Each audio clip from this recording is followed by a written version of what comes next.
कालिंदी बडोला हाथ टू हाथ में आपका स्वागत है। मैं और आप हमेशा यहाँ इकट्ठा होते हैं ताकि हम हिंदुस्तानी साहित्य का एक ना एक चुनिंदा नगीना एक दूसरे के साथ शेयर कर पाएं। अब इनमें से बहुत सी कहानियां हैं जो मेरे पिता विश्वमोहन बडोला की अपनी निजी लाइब्रेरी का हिस्सा रही हैं, और अब कुछ कहानियां ऐसी जुड़ती जा रही हैं जो मेरी साहित्यिक दुनिया जो थोड़ी बहुत बढ़ती जा रही है, उनमें नए लोग जुड़ते जा रहे हैं। नए लोग इन द सेंस जिनसे मैं अब पर्सनली मिल पा रही हूँ या पर्सनली उनको जान पा रही हूँ। उनमें से एक नाम आता है अनिल नेती जी का। अब मुकेश नौटियाल जी की एक कहानी मैंने आपको पढ़ के सुनाई थी, छोकरा चाहिए, और उसके बाद अनिल नेती जी ने मुझे अपनी ये किताब भी भेजी और बहुत ही सुंदर एक नोट साथ में भेजा, और इसके लिए मैं उनकी आभारी रहूंगी। और उनकी ये जो कहानी है आई एम श्योर आपको बहुत पसंद आएगी, क्योंकि समोन नाम का उनका ही कहानी का संकलन है। और समोन जो कहानी का संकलन है, समोन का अर्थ क्या होता है कि पहाड़ में जब कोई चीज़ आपको बहुत प्यार से भेंट की जाती है, गढ़वाली का शब्द है ये, वो जो चीज़ है वो आपको एक यादगार के रूप में दी जाती है। तो समोन जो है वो यादगार है, जो किसी इंसान से मिली हुई चीज़ जो है उसकी याद आपको दिलाती है। तो ये समोन अनिल नेती जी मेरे लिए बहुत ही खूबसूरत रहा है। अब मेरे पीछे आप यहाँ पर बहुत बड़ी लेक देख रहे होंगे। मैं यहाँ पर एक्चुअली नासिक के पास आई हुई हूँ और ये वैतरणा डैम के पास है, वैतरणा लेक है ये। अब मुंबई शहर जो है इतना बड़ा है, लेकिन उसकी पानी की ज़रूरतें जो हैं वो सिर्फ वहाँ के पानी से नहीं पूरी हो पाती हैं। और आपको पता है कि पूरे महाराष्ट्र में 7 ऐसी बड़ी लेक्स हैं और उनमें से एक ये वैतरणा लेक है, जिसका जो पानी है वो मुंबई तक पहुंचता है, सोचिए। और मैं यहाँ वैतरणा लेक के पास हूँ। इतनी खूबसूरत जगह है, बहुत मज़ा आ रहा है। और आई जस्ट होप कि अनिल नेती जी की जो कहानी है इसको पढ़ते हुए भी आपको ऑडियो स्टोरी सुनते हुए और देखते हुए भी मज़ा आएगा।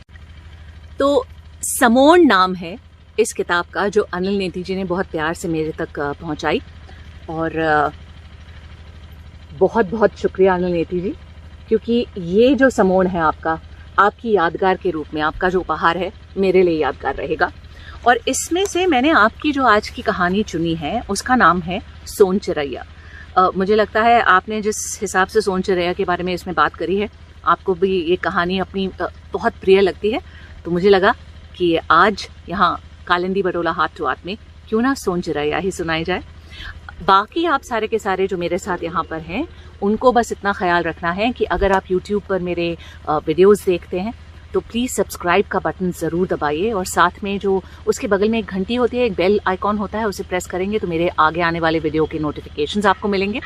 साथ ही कालिंदी बडोला मेरा नाम याद रखना है, चाहे YouTube पर, चाहे Facebook पर, चाहे Instagram पर, चाहे Twitter पर, चाहे Spotify पर मेरे पॉडकास्ट के रूप में। बस कालिंदी बडोला ढूंढिए, मेरे साथ बन जाइए, मुझे फॉलो कीजिए, सब्सक्राइब कीजिए, मेरे लिंक्स को आगे शेयर कीजिए, तभी मेरी कहानी दूर तक लग जाएगी।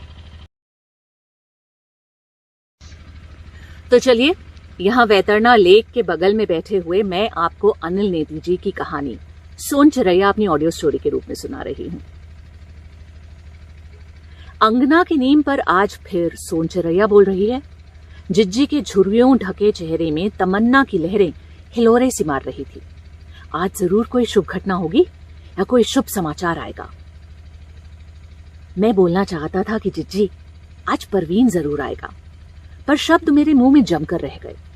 मुझे मेरठ में बीता वो 1 दिवसीय अतीत रह रहकर कुरेदने लगा। जय, जिज्जी की आवाज सुन मैं एक बार फिर वर्तमान की भावभूमि पर आ खड़ा हुआ। जब परवीन जन्मा था उस दिन भी अंगना की नीम पर सोन चिरैया बोली थी ना। वो कुछ गहरे सोचने लगी थी, पर तब ये नीम का बिरवा ऐसा नहीं था, ठूंठ सा। तब तो ये बड़ा सा था, घनी छांव वाला, परवीन के बापू की तरह। जिज्जी की पनीली आंखों में उनका अतीत घूमने लगा था और मेरी आंखों में मेरा। जिज्जी कब हमारे घर से चली गई मुझे नहीं पता। जब मैंने होश संभाला तो सुना कि मेरी एक जिज्जी यानी एक बड़ी बहन भी है। इससे ज्यादा ना तो किसी ने बताने का कष्ट किया और ना मैंने जानने की कोशिश की। बड़ा होता गया तो पता चला कि जिज्जी के साथ जीजा जी शब्द भी होना चाहिए, पर न तो मैंने जिज्जी के साथ कभी इस नाम की प्राणी को देखा और ना ही कोई घर में इस संबंध में मुझे कुछ बताना अहम समझता था। मैं तो सफेद धोती वाली जिज्जी को जानता था, वो जिज्जी जो कि जब भी हमारे घर आती मुझे असीम स्नेह से दुलारती। कुछ और बड़ा हुआ और कुछ अधिक समझने लायक हुआ तो मालूम हुआ कि जिज्जी विधवा है। पहले उनके भी पति थे, हमारे जीजा जी, पर उनके मरने पर जिज्जी विधवा हो गई थी। पापा कई बार बताते थे कि जीजाजी के ना रहने पर जिज्जी को घर लाने की उन्होंने कितनी जिद की थी, पर वो न जाने किस मिट्टी की बनी है। 1000 कहने पर बस एक ही रट, बस अब तो वही मेरा घर है। जिज्जी के स्वर में तब काफी आत्मविश्वास होता था। पिताजी, जब आपने मुझे इस घर से विदा किया है था, इस घर के लिए तो मैं तभी पराई हो गई थी, और फिर परवीन तो है ना, उसी को बड़ा करते उम्र बीत जाएगी मेरी। परवीन के बापू कहते थे इसे, और वो पुरानी यादों में खो जाती। पिताजी के कहने पर जिज्जी ने कभी कभी हमारे घर आना स्वीकार भर किया था, पर उसके अलावा कुछ नहीं। उनका एक लड़का था प्रवीण, जिसे वो परवीन कहती थी। उसी को कुछ बनाने की चाह में जिंदगी बिता दी। कपड़े सी सी कर प्रवीण को कुछ बनाने लायक करने की चाह जिज्जी के जीवन का लक्ष्य बनकर रह गई। मुझे याद है पिछले बरस जब जिज्जी घर आई थी तो मेरी तब तक नौकरी लग चुकी थी। वो अपनी हंसली एक जेवर लेकर आई और मां से बोली थी कि इसे रख लो, मुझे कुछ पैसों की जरूरत है।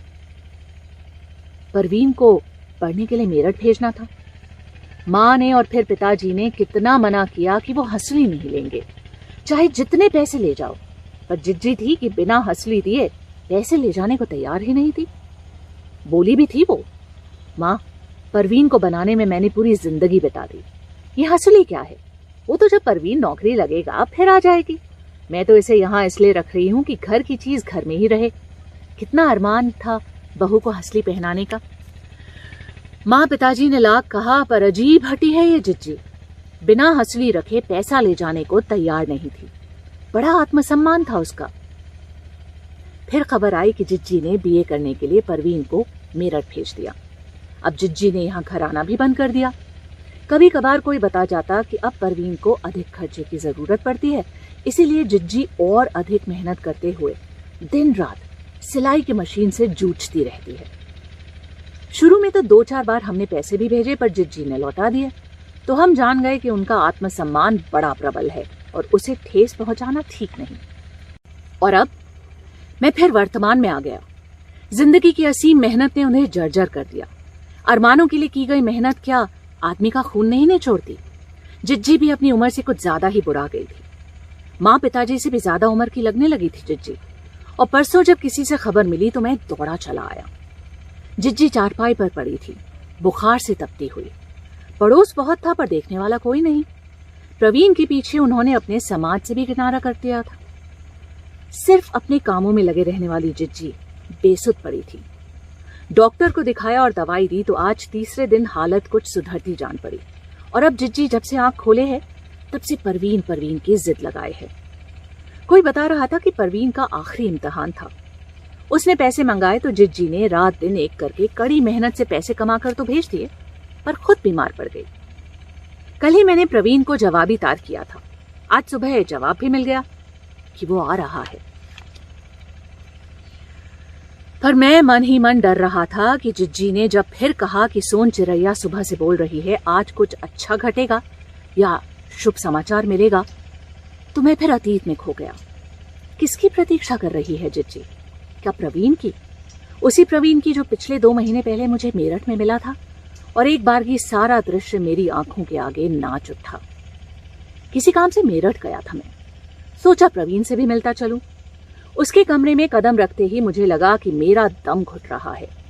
हल्का धुआं कमरे में फैला था और इधर उधर फैले सिगरेट के टुकड़े और पान के पीक से बुरी तरह रंगी दीवारें सब कुछ कह रही थी। प्रवीण ने मुझसे कुछ कहने के लिए मुंह खोला तो शराब का दुर्गंध युक्त भपका मुझे सिहरा गया। वो शराब पिए था।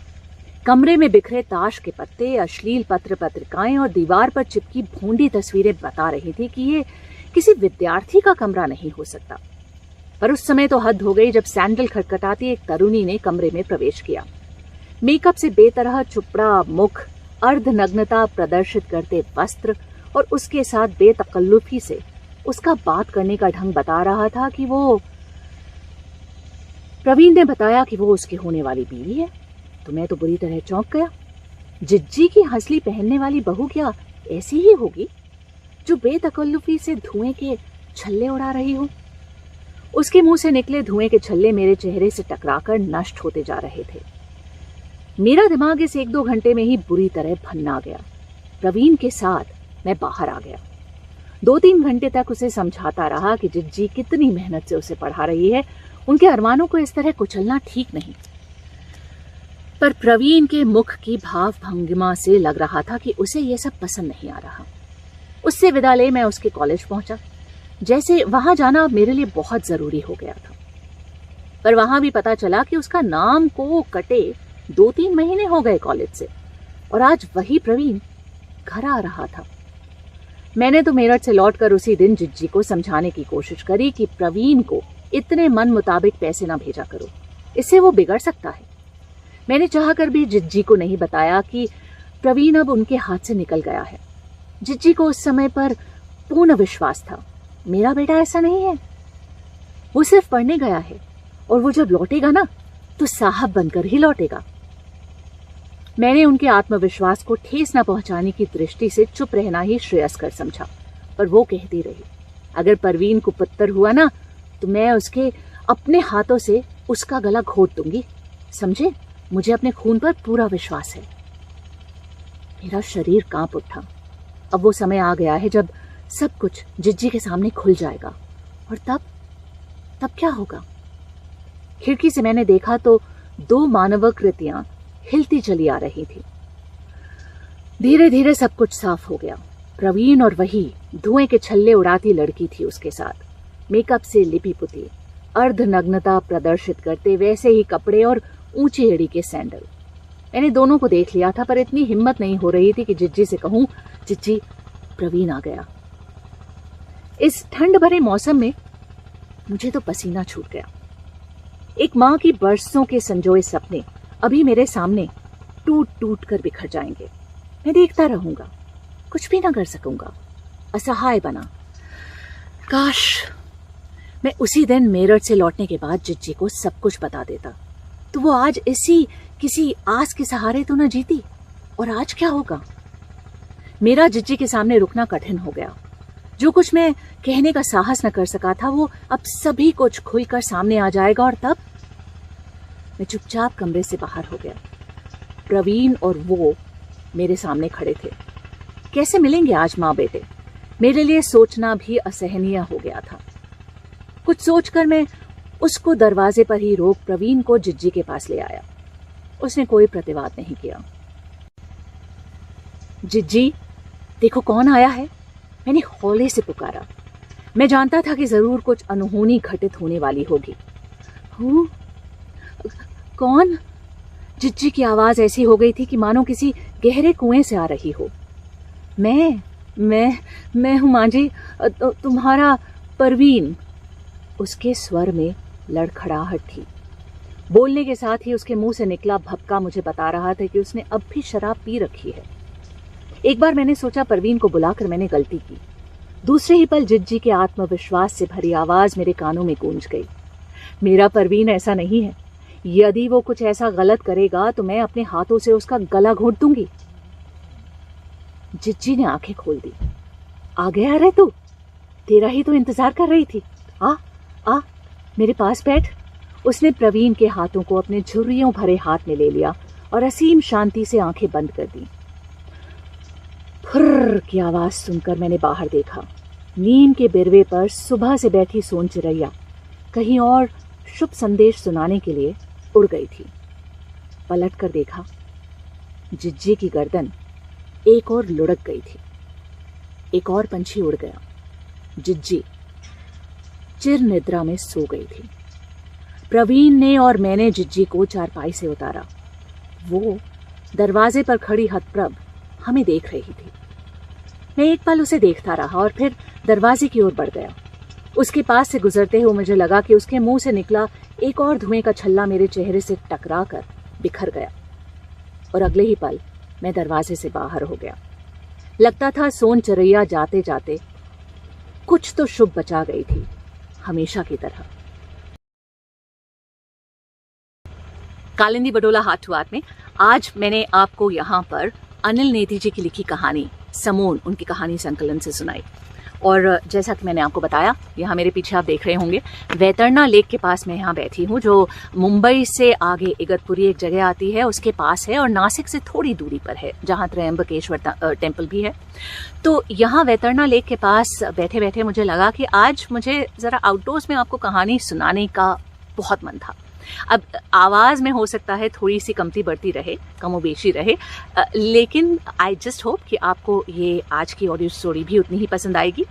और अगर आप YouTube पर मेरा वीडियो देख रहे हैं तो आप ज़रूर मुझे सब्सक्राइब कर लें और जो घंटी है, जो बेल आइकॉन है, उसे प्रेस करेंगे, मेरे आगे आने वाले वीडियोस की नोटिफिकेशन मिलेगी। कालिंदी बडोला मेरे नाम से आप स्पॉटिफाई पॉडकास्ट मेरा ढूंढ सकते हैं, फेसबुक पर, इंस्टाग्राम पर, ट्विटर पर, हर जगह मुझे ढूंढ सकते हैं। तो मुझे फॉलो कीजिए, सब्सक्राइब कीजिए, मेरे लिंक्स को आगे शेयर कीजिए, तभी मेरी कहानी दूर तक जाएगी।